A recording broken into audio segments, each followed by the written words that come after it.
We're going to take us forward.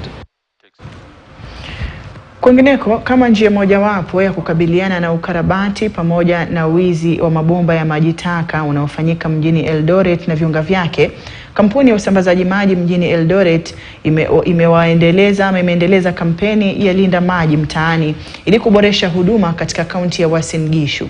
Akizungumza mjini Eldoret, afisa mkuu mtendaji wa kampuni ya Eldowas, Peter Biwott, amesema kwamba tayari wameweka mikakati kabambe ya kuwanasa wahusika ambao wamehusika pakubwa kwenye mchakato wa kudumiza ama vile vile wa kuiba huduma za maji na kudumisha huduma hizo zinazotolewa na kampuni hiyo ya maji, huku akisema pengo la kima cha shilingi milioni 500 limesababishwa na njia za mkato.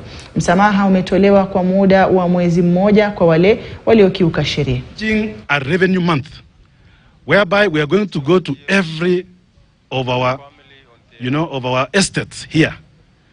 We urge our clients to pay the water bills. Wale ambao wako na illegal connections, they come forward. We'll give them an amnesty for this month.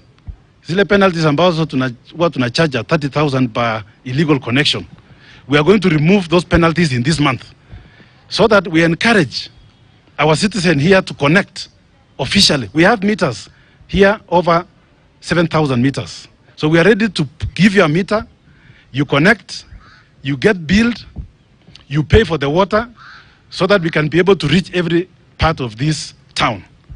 Hata kwa wale whistleblowers ambao watatusaidia, tutawapea shilingi 2,000 kwa kila kesi ambayo wanatuonyesha ambaye hakujitokeza. So whoever did not come forward and show themselves will have to go through the penalties. And that's why we are appealing to all of us. So our mission today is actually to tell our citizen, can you come forward kama uko na illegal connection?